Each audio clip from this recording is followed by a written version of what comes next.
സ്വകാര്യ മേഖലയിൽ ജോലി ചെയ്യുന്ന പ്രവാസി തൊഴിലാളികൾക്ക് വേതന സുരക്ഷ ഉറപ്പുവരുത്തുന്ന പുതിയ ഇൻഷുറൻസ് പദ്ധതി നിലവിൽ വന്നിരിക്കുകയാണ്. സൗദി മാനവ വിഭവശേഷി സാമൂഹിക വികസന മന്ത്രാലയവും സൗദി അറേബ്യൻ ഇൻഷുറൻസ് അതോറിറ്റിയും ചേർന്നാണ് സ്വകാര്യ മേഖലയിലെ സ്ഥാപനങ്ങളിൽ ജോലി ചെയ്യുന്ന പ്രവാസി തൊഴിലാളികളുടെ അവകാശങ്ങൾ സംരക്ഷിക്കുന്നതിനായി പുതിയ ഇൻഷുറൻസ് പദ്ധതി ആവിഷ്കരിച്ചിരിക്കുന്നത്. സ്വകാര്യ മേഖലയിലെ സ്ഥാപനങ്ങൾ ഏതെങ്കിലും കാരണത്താൽ തൊഴിലാളിക്ക് വേതനം നൽകുന്നതിൽ വീഴ്ച വരുത്തുന്ന സന്ദർഭങ്ങളിൽ അവർക്ക് വേതന സുരക്ഷ ഉറപ്പാക്കുകയെന്ന ലക്ഷ്യത്തോടെയാണ് പ്രവാസി തൊഴിലാളി വേതന ഇൻഷുറൻസ് സേവനം അവതരിപ്പിച്ചിരിക്കുന്നത്. ഒക്ടോബർ 6 മുതൽ പദ്ധതി നിലവിൽ വന്നതായി സൗദി മാനവ വിഭവശേഷി സാമൂഹിക വികസന മന്ത്രാലയം അറിയിച്ചിട്ടുണ്ട്. ഇത് തൊഴിലുടമകൾ അവരുടെ പേയ്മെന്റ് ബാധ്യതകൾ നിറവേറ്റുന്നതിൽ പരാജയപ്പെടുന്ന അപൂർവം സന്ദർഭങ്ങളിൽ പ്രവാസി തൊഴിലാളികൾക്ക് അർഹമായ വേതനം ലഭിക്കുന്നുണ്ട് എന്ന് ഉറപ്പാക്കും. പ്രവാസികൾ ജോലി ചെയ്യുന്ന കമ്പനി നഷ്ടത്തിലാവുകയോ തൊഴിലുടമ വലിയ സാമ്പത്തിക പ്രതിസന്ധിയിൽ അകപ്പെടുകയോ ചെയ്യുന്ന അപൂർവം സന്ദർഭങ്ങളിൽ തൊഴിലാളികൾക്കുള്ള ഒരു സുരക്ഷ എന്ന നിലയിലാണ് തൊഴിലാളികളുടെ സാമ്പത്തിക സുരക്ഷിതത്വം സംരക്ഷിക്കുന്നതിനുള്ള ഈ സുപ്രധാന ചുവടുവയ്പ്പെന്നും അധികൃതർ അറിയിച്ചിട്ടുണ്ട്. ഒരു സ്ഥാപനത്തിലെ വിദേശ തൊഴിലാളികൾക്ക് വേതനവും ആനുകൂല്യങ്ങളുമായി ആകെ ലഭിക്കാനുള്ള തുക ഇൻഷുറൻസ് പദ്ധതി കവറേജ് പ്രകാരം നിശ്ചയിച്ച നഷ്ടപരിഹാര തുകയുടേതിനേക്കാൾ അധികമാകാൻ പാടില്ലെന്ന് നിർബന്ധമുണ്ട്. അതേസമയം അടിസ്ഥാന വേതനം, ആനുകൂല്യങ്ങൾ എന്നിവ ഇൻഷുറൻസ് നഷ്ടപരിഹാരത്തിൽ ഉൾപ്പെടുന്നവയാണ്.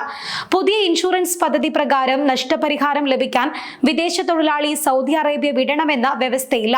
മറ്റൊരു സ്ഥാപനത്തിന്റെ പേരിലേക്ക് സ്പോൺസർഷിപ്പ് മാറ്റിയാലും നഷ്ടപരിഹാരം ലഭിക്കുന്നതാണ്. സ്വദേശത്തേക്ക് മടങ്ങാൻ ആഗ്രഹിക്കുന്ന തൊഴിലാളിക്ക് ഇക്കോണമി ക്ലാസ് ടിക്കറ്റ് 1000 റിയാൽ വരെ നഷ്ടപരിഹാരവും ലഭിക്കും. ഇതിന് ഫൈനൽ എക്സിറ്റ് വിസ പോലെ സ്വദേശത്തേക്ക് മടങ്ങാനുള്ള മുഴുവൻ നിയമസാധുത നടപടികളും പൂർത്തിയാക്കിയതായി സ്ഥിരീകരിക്കുന്ന രേഖകൾ തൊഴിലാളി സമർപ്പിക്കണമെന്നും അധികൃതർ ചൂണ്ടിക്കാണിക്കുന്നുണ്ട്.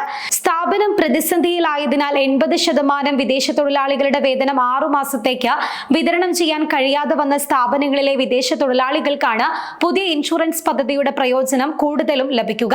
അതേസമയം സർക്കാരിന് പൂർണ്ണ ഉടമസ്ഥ അവകാശമുള്ള സ്ഥാപനങ്ങളിലെ വിദേശ തൊഴിലാളികൾ, പ്രൊബേഷൻ കാലയളവിലുള്ള വിദേശ തൊഴിലാളികൾ, ഗാർഹിക തൊഴിലാളികൾ, താൽക്കാലിക സീസൺ തൊഴിലാളികൾ, തൊഴിലുടമയുടെ കുടുംബാംഗങ്ങൾ, സ്പോർട്സ് ക്ലബ് കളിക്കാർ, കാർഷിക തൊഴിലാളികൾ, പ്രത്യേക ജോലിക്കായി എത്തുന്ന തൊഴിലാളികൾ എന്നിവരെ പുതിയ ഇൻഷുറൻസ് പദ്ധതിയിൽ നിന്നും ഒഴിവാക്കിയിട്ടുണ്ട്. പുതിയ ഇൻഷുറൻസ് പദ്ധതി നടപ്പിലാക്കുന്നതിന് മുൻപ് പ്രതിസന്ധിയിലായ സ്ഥാപനങ്ങളിലെ തൊഴിലാളികൾക്കും പദ്ധതി പ്രകാരമുള്ള പരിരക്ഷ ലഭിക്കില്ലെന്ന് അധികൃതർ അറിയിച്ചിട്ടുണ്ട്. പദ്ധതി പ്രകാരമുള്ള നഷ്ടപരിഹാരം തേടി തൊഴിലാളികൾ അപേക്ഷ സമർപ്പിച്ചാൽ ഔദ്യോഗിക വാർത്താവിനിമയ മാർഗങ്ങളിലൂടെ തൊഴിലുടമയെ വിളിച്ചു വരുത്തി അപ്പീൽ നൽകാൻ 10 ദിവസത്തെ സാവകാശം അനുവദിക്കും. സ്ഥാപനം അപ്പീൽ സമർപ്പിക്കാത്ത പക്ഷം അർഹമായ തൊഴിലാളികൾക്ക് നഷ്ടപരിഹാരം നൽകും. അർഹമായ നഷ്ടപരിഹാരം തൊഴിലാളികൾക്ക് വിതരണം ചെയ്യുമ്പോൾ നഷ്ടപരിഹാര തുക പൂർണ്ണമായോ ഭാഗികമായോ അടയ്ക്കണമെന്ന് സ്വകാര്യ സ്ഥാപനത്തോട് ആവശ്യപ്പെടാൻ ഇൻഷുറൻസ് കമ്പനികൾക്ക് അവകാശമുണ്ട് എന്നും അധികൃതർ അറിയിച്ചിട്ടുണ്ട്.